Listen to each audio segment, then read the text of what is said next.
Good evening, everyone. Welcome to the Institute of Empathic Leadership.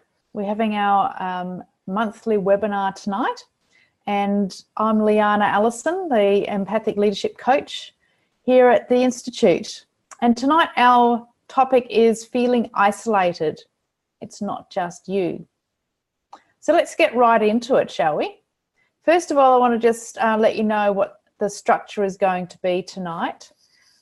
So if you have any questions or would like to comment, just pop it in the chat box. You'll see that down the bottom. And I really would love your participation tonight so that I can really channel this in a way that is going to work for you. First of all, I guess the question would be, can you hear me okay? If someone would like to just pop into the chat box a yes or a no. Well, if you can't hear me, you won't need to put in no. Yes, fantastic, excellent, thank you for that. So, let's look at how we're going to do this. So first of all, we're going to have some information, and then I will run through some questions that have already been given by some people, and then we'll run through the meditation, which will include the let's call it a healing process, and let's see how we go with that. So tonight is very much about just going with the flow, and so that really means if you have questions, please fire them at me, because the more that you ask questions, the more information I can give you. So first off, let's start with doing a bit of a grounding exercise. So if everyone just close your eyes, I want you to take a deep breath in through your nose and out through your nose. We're going to do 3 of those breaths. And as you breathe in, I want you to imagine the air and the energy coming down through the top of your head, all the way down through your body, and as you breathe out, it goes down through your feet into the earth. So it really connects in with the earth. So each breath is just taking you deeper and deeper into your body and into the earth. And as you do this, you start to be able to let go of your day, let go of the busyness, let go of your mind, allowing the thoughts to just pass through. We don't need to take any notice of them. And as you continue to breathe, you feel yourself sinking down into your chair, feeling your feet on the earth,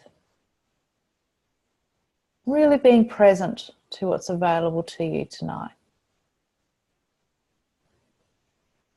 Beautiful.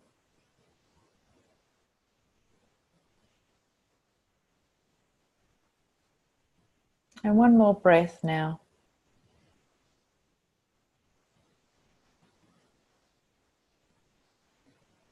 And you now can open your eyes, and let's get started. So, feeling isolated. It is a very big issue in our society and in this day and age. And so the isolation is a result of a feeling. So loneliness is one of those feelings that we all have at times, don't we? It's one of those things where it's can be situational. It can be that you can be in a crowd but still feel lonely. And it can be that you may not have the skills to break that cycle, to actually really look at what it is that you want and how to make that happen. So if we look at isolation and loneliness, what is that really? It's actually a disconnection ultimately from yourself. So if you're feeling lonely and you're looking for external ways of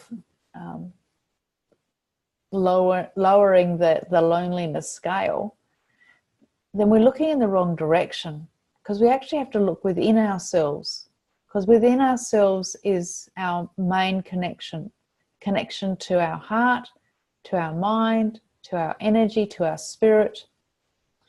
And it's here that we will actually find all of our answers, and we will feel better for it. So what are the things that are causing this isolation?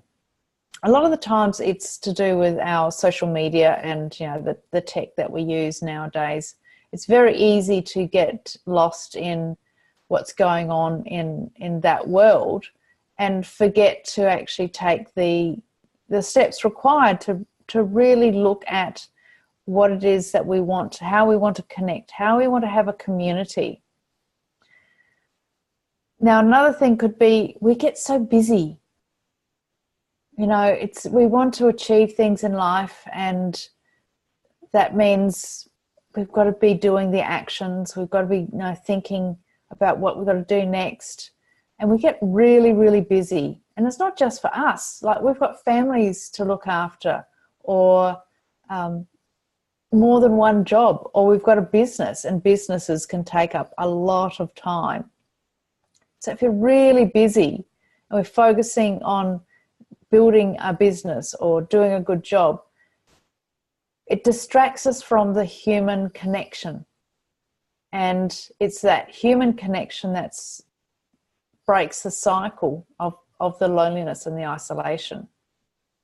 Now, the other thing that can be happening is that our triggers can be keeping us stuck in a pattern. So if those triggers are activating you into feeling I'm not good enough, or I'm different to everyone else, no one gets me, any of these things, they are isolating thoughts, because they are separate.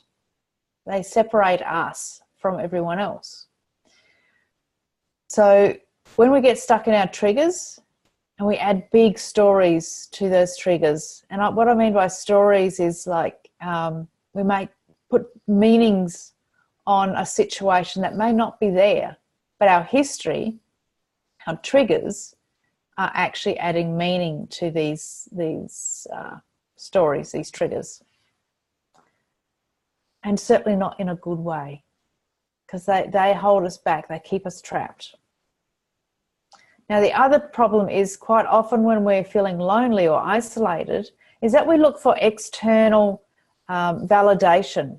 So we look for external connection with people to actually validate ourselves, to make ourselves feel good about who we are and how we do life. Now, that'll work for a while, but if you're meant to be connecting with yourself and really getting to know yourself on a much deeper level, then it won't work for long. You need to actually step back from that and go within and start looking within for what's going on for you. And the other thing that can happen is we can do a polarity swing. We can swing from loneliness to joy and have no middle ground. So we're swinging backwards and forwards from here to here, like loneliness to joy, and really doing very extreme feelings.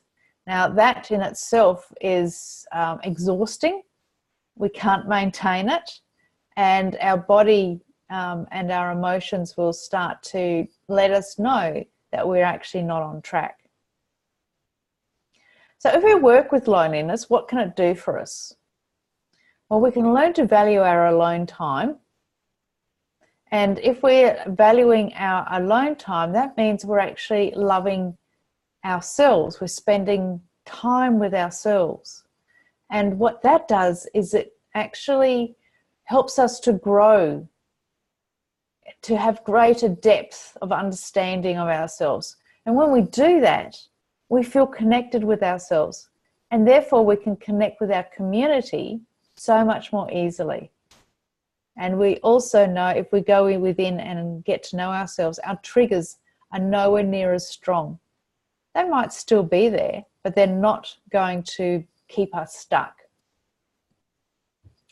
Now, the other thing that we do if we're working with dropping the feeling of isolation is that we're also dropping the need to be wanted.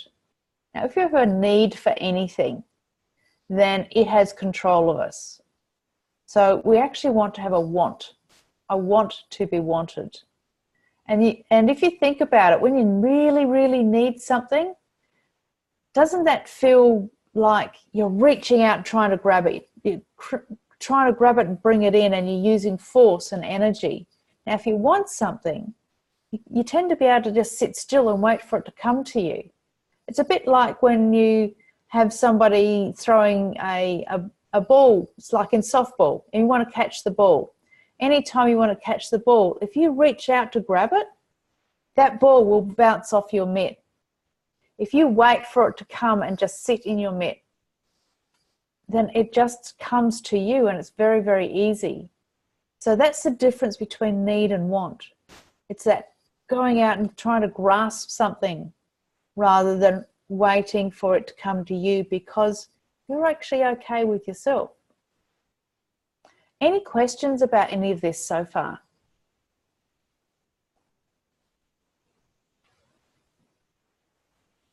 Not yet. Okay, cool. So let's look at what we've got next. So the compensations are those, and also the next compensation would be also emotional mastery. So as I said, the triggers don't get quite so intense. They actually become more manageable, and we are then able to respond. So emotional mastery is about knowing what emotions you're feeling, knowing what they're about and what other people are feeling, and not judging any of them as wrong, being able to use them in a way that is empowering for you and helping you in your journey, because emotions are actually there to help your momentum in moving forward, not to hold you back. You just have to tweak how we think about them. We have to actually accept them fully for what they are so that we can do that. So some of the key points. I'm not good enough is actually one of the key things that will keep us very, very stuck. And it keeps us separate. Anytime we think we're not good enough, we're separating ourselves not only from our inner self, our heart, but from other people, because we're doing comparison. And anytime you do comparison, you're doing separateness, and you cannot connect when you're doing that. Now, the antidote for I'm not good enough is actually gratitude, practicing gratitude daily. And I don't just mean thinking, oh, I'm grateful for today. It's about write down in your journal what it is that you're grateful for, and keeping a diary of all the things that you've done. Or you could have a jar where you just put post-it notes or little notes in there that of the things that you're grateful that have happened today, and fill it up. And at the end of the year, you look into that jar and just see just how much that you have been grateful for and how much it's changed in moving forward because of being grateful.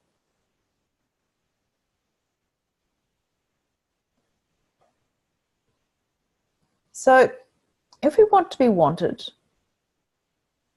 then we need to be able to really recognize that in that gratitude of being enough and that practice, we're breaking the cycle of separateness, of isolation. Now, if we want to be wanted, as soon as we turn that particular statement on and feel it from our heart, then we're actually tapping into our natural abundance, because abundance comes from a want, not a need, and it comes from our heart. So we have to go within, connect with that, connect with the abundance, and take the actions to make it all happen. So the other thing about feeling isolated is to change it, we need to know our values, and we need to know the value that we put on ourselves. So that way, we've got a very strong structure of values and boundaries to keep us on track, to keep us valuing ourselves.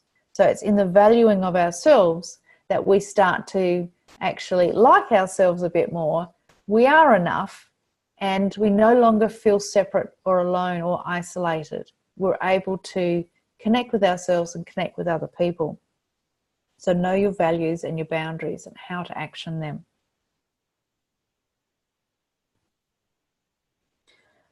Now, if we resist ourselves, our true nature, if we're trying to stay small in a box and have the personality that we've developed over the years, if we're trying to continue to do that and not willing to change, not willing to sacrifice our old self to become new, to grow into a new suit, a new coat, if we're resisting, then we feel isolated, then we feel alone.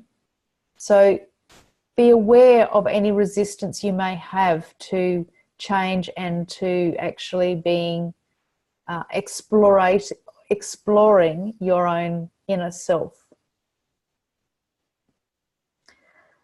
Now, we can be distracted by trying to connect with others and the external world first, rather than connecting with ourselves first and then moving into connecting with our community and our external world. Now, when we can have a false sense of connection if we are if we're being absolutely ultra social with a group of people. You know, it can be fun, it can be great, and it can feel good.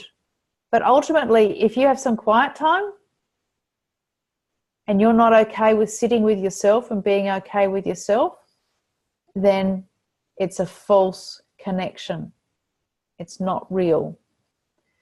Now, I'm not saying the people aren't real. I'm just saying the depth of it is not real. And when you go on your own, you will feel alone. So be aware of whether you're using external connection to prop up a lack of internal connection. Okay, so remember, if you're feeling disconnected in a busy environment, it's a sure sign that you're disconnected from yourself.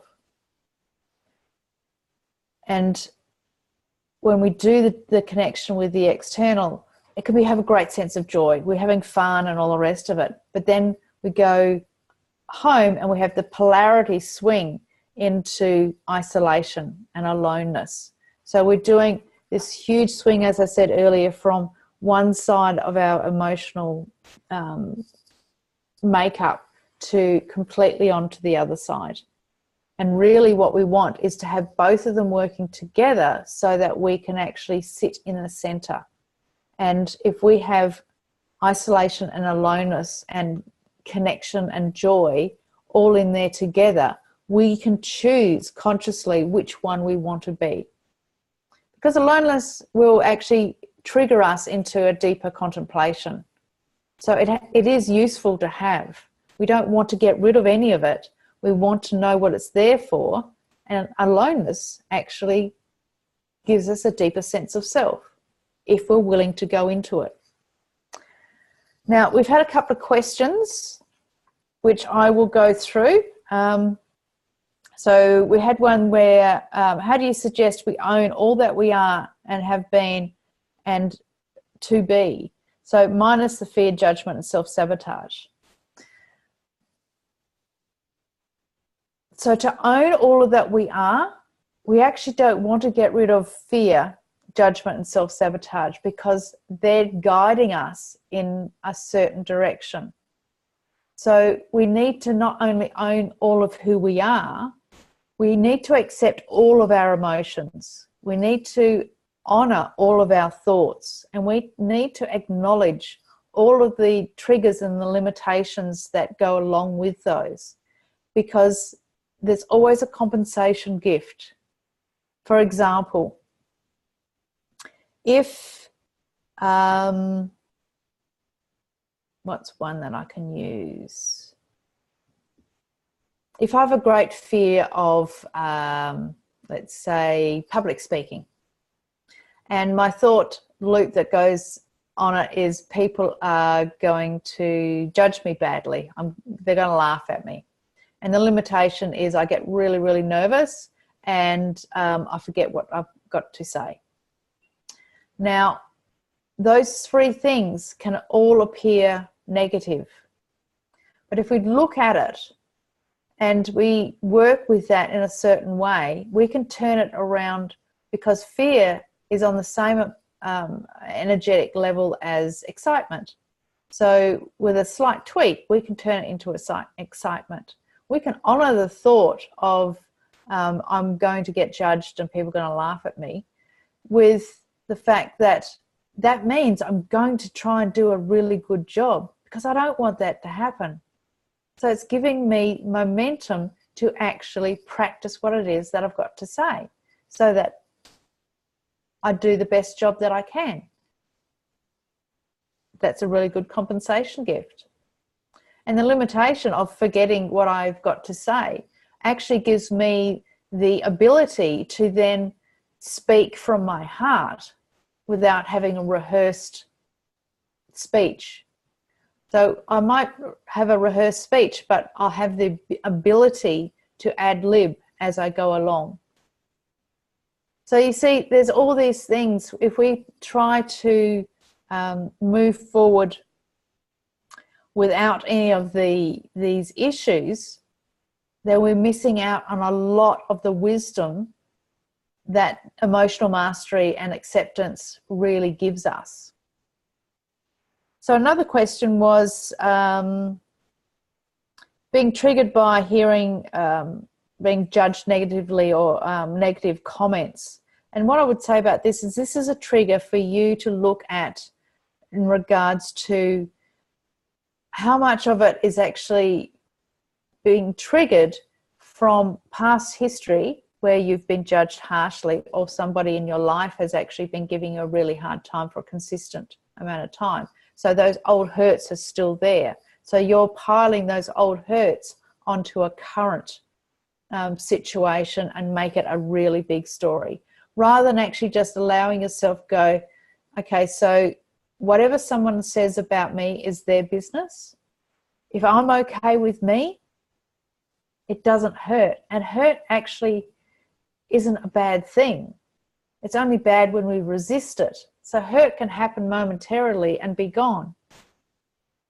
So as I said before, it's resistance to something that causes us to react. So we've got to look at, what are we resisting? Okay, what's another one we've got? So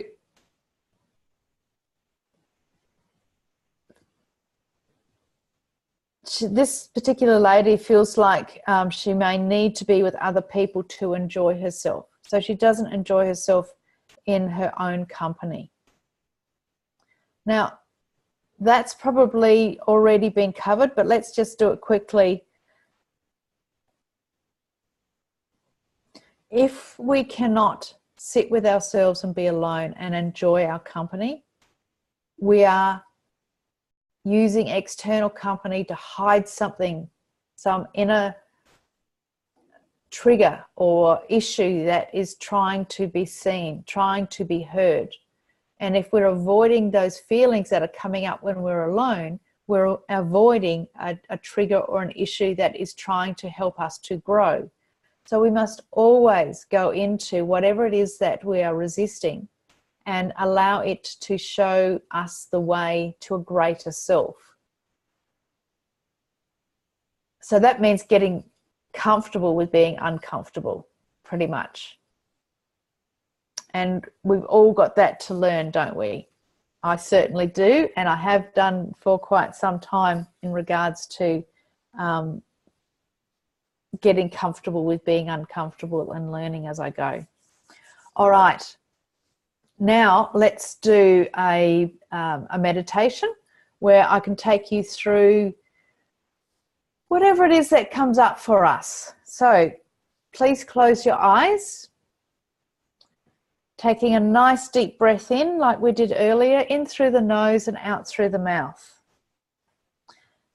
And as we continue to breathe, we can feel ourselves sinking into our chair.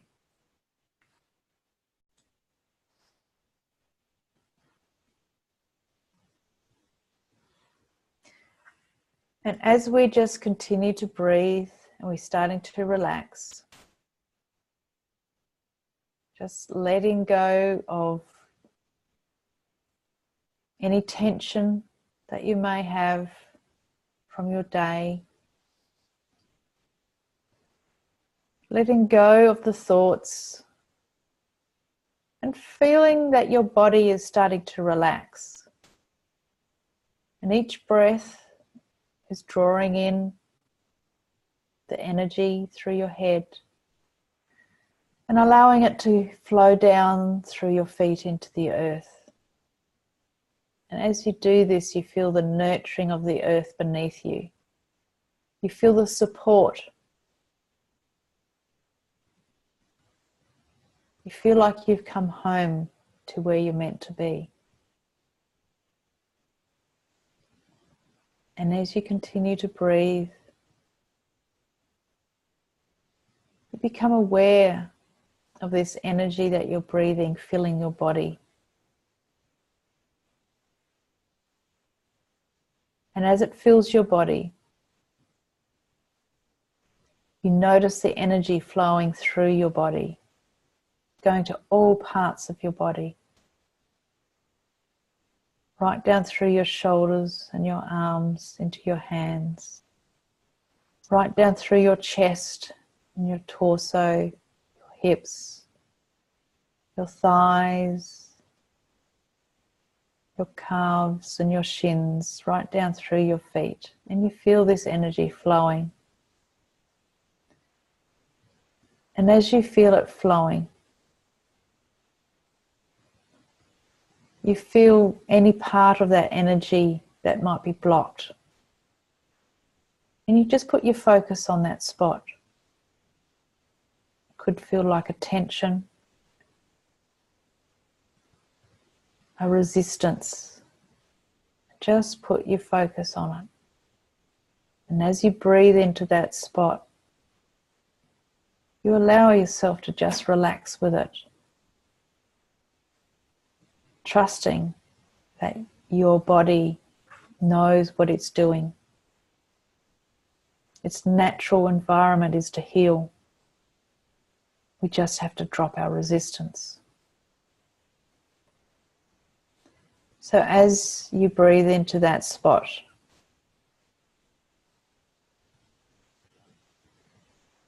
you see what the thought and the emotion that's stuck in there. And as you breathe into it, it starts to soften and relax. And you become aware that you're actually now seated in a beautiful place. It could be a field, could be a comfortable chair in a library, could be under a tree. And as you sit there, you see that you're alone.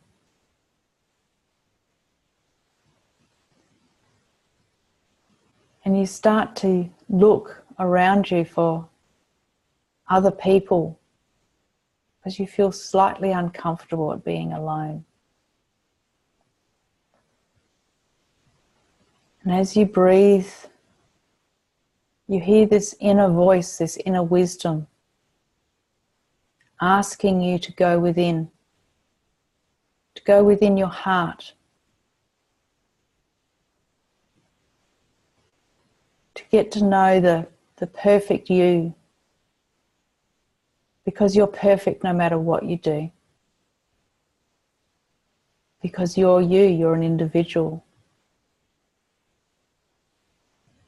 And as you go within your heart, you start to recognize the parts of you that you've never seen before. the part of you that is strong, the part of you that is determined, the part of you that is focused. And you see all of this within you. You also see the part of you that is fun and light-hearted.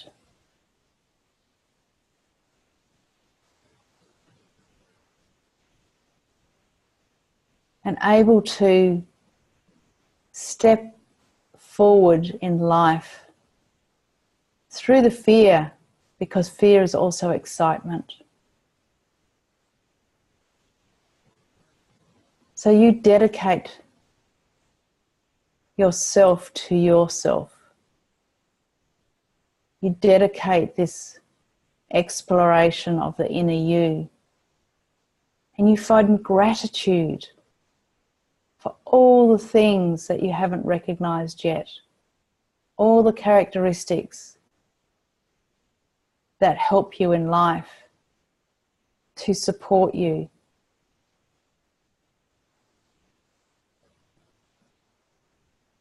And you start to feel a sense of acceptance and peace. And with that comes the curiosity of wanting to know more, wanting to know yourself more.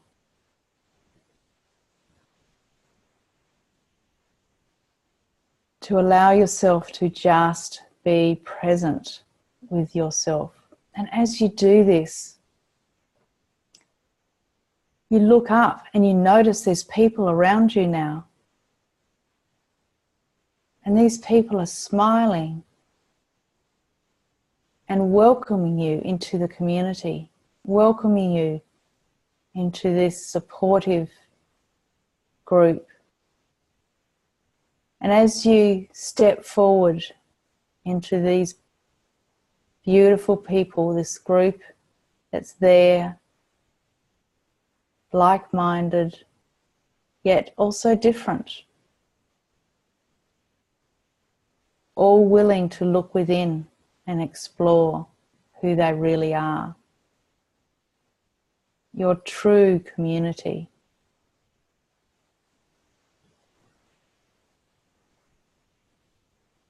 They can see you now because you can see yourself, and you are grateful. And you reach out and they take your hand.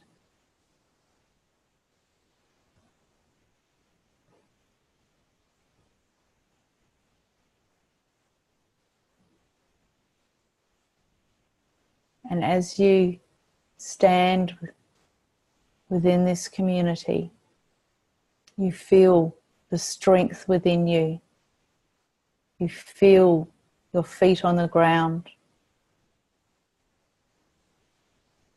You hear your mind starting to accept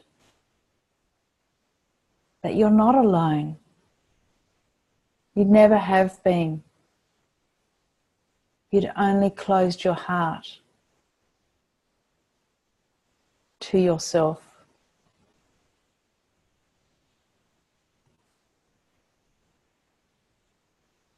And once again, you smile. You have gratitude. And you know that you're not alone unless you choose to be. And that's okay. So taking a deep breath in, you start to come back into your own environment. And you start to feel your feet, wriggle your toes, wriggle your fingers. Take a nice deep breath in. And another, breathing in deeply. Coming back to the present moment. And once more, breathing in.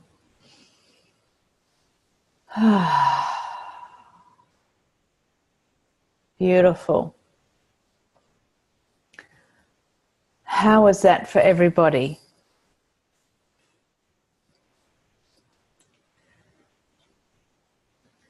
Okay.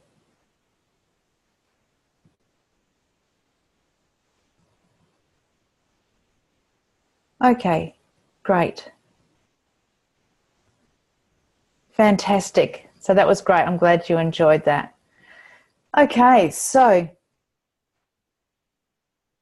we have another question from about trying to find out why being judged bothers her and keep getting told to be quiet.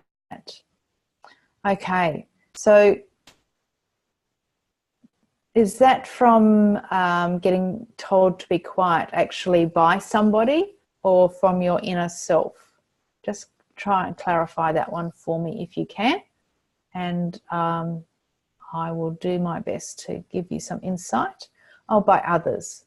Okay, so if someone else is telling you to be quiet or to keep quiet, or that what you have is not of value, then they're obviously not in your community, are they? They're not part of your who is there to support you in what you want to do.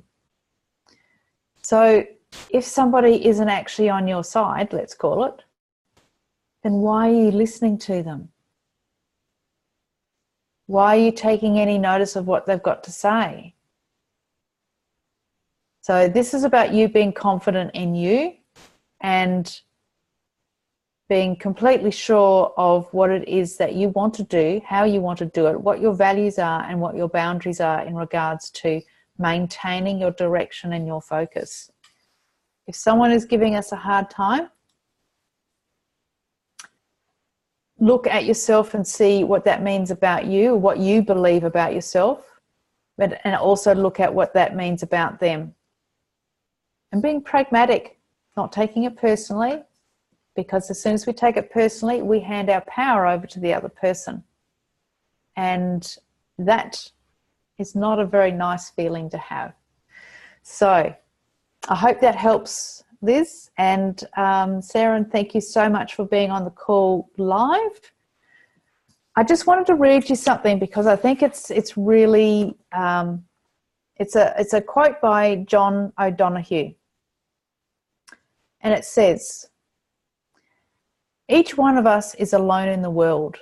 It takes great courage to meet the full force of our aloneness. Most of the activity in society is subconsciously designed to quell the voice crying in the wilderness within you." The mystic Thomas A. Kempis said that when you go out into the world, you return having lost some of yourself. Until you learn to inhabit your aloneness, the lonely distraction and noise of society will seduce you into false belonging, with which you will only become empty and weary. When you face your aloneness, something begins to happen. Gradually, the sense of bleakness changes into a sense of true belonging. This is a slow and open-ended transition, but it is utterly vital in order to come into rhythm with your own individuality. In a sense of this is the endless task of finding your true home within your life. It's not narcissistic, for as soon as you rest in the house of your own heart, doors and windows begin to open outwards to the world. No longer on the run from your loneliness, your connections with others become real and creative. You no longer need to covertly scrape affirmation from others or from projects outside of yourself. This is slow work. It takes years to bring your mind home. That was by John O'Donohue. And I think that wraps things up very, very clearly. In everything that I've said is within that quote. So thank you so much for being online with me tonight. And for those of you who are listening to the recording, I hope you get a lot out of this. And I look forward to seeing you next time we have a live. If you want to connect at all with me, all you need to do is email me, and you can do that through contact@lianaallison.com.au. Check out my website, which is www.liana.allison.com.au, and you'll find me on Facebook, Institute of Empathic Leadership, Liana Allison. And don't forget, I've got my Facebook group, which is very supportive, and that's where I share a lot of my lessons, and that's called Growing Within Relationships. So check that out as well. So thank you so much. I look forward to being with you again next time. And if you have any questions, feel free to contact me at any time. Thank you so much, and good night for now. Bye.